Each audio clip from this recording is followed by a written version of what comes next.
Anxiety और depression दोनों ही mental health issues हैं। दोनों में फर्क इतना है, सिंपली एंजाइटी वो सिचुएशन है जिसमें लोग शॉर्ट टर्म के लिए किसी एक्सटर्नल फैक्टर की वजह से स्ट्रेस्ड या फिर परेशान दिखाई देते हैं। वहीं डिप्रेशन बिल्कुल अलग, जिसमें इंसान लोनली, सैड, होपलेस दिखाई देता है।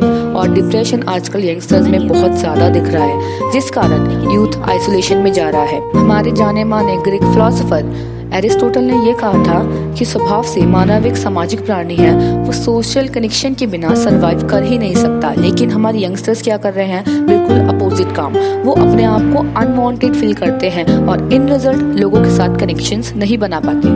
YouGov जो एक इंटरनेट मार्केटिंग रिसर्च कंपनी है, उस कंपनी के मुताबिक किए गए एक सर्वे में लगभग 30% लोग डेली लोनली और डिप्रेस्ड फील करते हैं। और इंटरनेट की वजह से आजकल हम घर पर रहना इतना ज़्यादा पसंद करते हैं कि हमारी सोशलाइजेशन बहुत ज़्यादा कम हो चुकी है। वहीं कोविड-19 के पैंडेमिक ने इस आइसोलेशन को और ज़्यादा इनकरेज किया। वो लोग जो न्यूक्लियर फैमिली में रहते थे, उन पर इस आइसोलेशन ने नेगेटिव्स और मेंटल डिप्रेशन को बढ़ाया। और दूसरी तरफ वो जो जॉइंट फैमिली में थे, उनमें इतना असर देखने को नहीं मिला।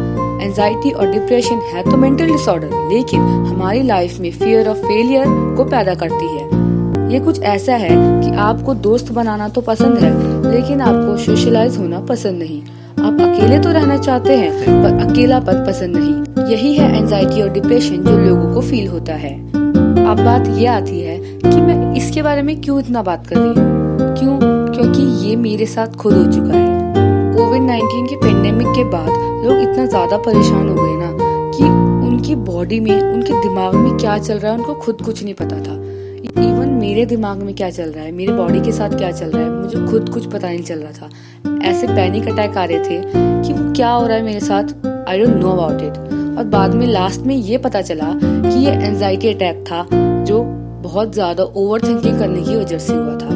ओवर थिंकिंग करने की वजह से मेरे माइंड और मेरी बॉडी का कनेक्शन ही नहीं बन पा रहा था। मेरे दिमाग में कुछ और चलता, मैं बोलती कुछ और, मैं काम कुछ और कर रही होती, मेरे दिमाग में कुछ और ही हो रहा होता। मतलब सब कुछ होच-पोच था। मेरी सिचुएशन तो बिल्कुल ही खराब थी। घर में सब कुछ सॉर्ट आउट था, लेकिन मन में कुछ भी सॉर्ट आउट नहीं था। मन ऐसा दौड़ रहा था कि मन बिल्कुल भी शांत नहीं है, क्या हो रहा है। और एट द एंड क्या हुआ, मैं डिप्रेशन में चली गई। मुझे कुछ भी समझ में नहीं आ रहा था, कुछ भी। ऐसा लग रहा था आगे कुछ है ही नहीं, द एंड, लाइफ का द एंड, सब कुछ खत्म। बट ऐसा एक्चुअली हुआ नहीं। लास्ट में मुझे मेडिकल हेल्प लेनी ही पड़ी। क्यों? क्योंकि उस वक्त कोई भी रिलीफ मिल ही नहीं सकता था मेडिकल हेल्प के सिवाय। इसके साथ साथ मैंने और सारी एक्टिविटीज करना शुरू करी जो मेरे माइंड को डाइवर्ट कर सके, जिससे मैं बिजी रहूं, मेरा माइंड डाइवर्ट हो, ओवर थिंकिंग ना करे। अब इस चीज के सॉल्यूशन यही है कि किसी एक से भी बिंदास होके ओपनली खुद के बारे में बात करें। नेगेटिव लोगों को, स्पेशली नेगेटिव फ्रेंड्स को अपनी लाइफ से कट ऑफ करें। अच्छी कंपनी वाले लोगों को तलाशे, दो ये बहुत मुश्किल है, बट स्टिल पॉजिटिव आदत डालें, एक्सरसाइज करें। इससे बॉडी में हैप्पी हार्मोन्स या फिर एंडोफिन्स और ऑक्सीटॉक्सिन जैसे हार्मोन्स बूस्ट होते हैं। अपने दौड़ते मन को शांत करने के लिए मेडिटेट करना ना भूलें।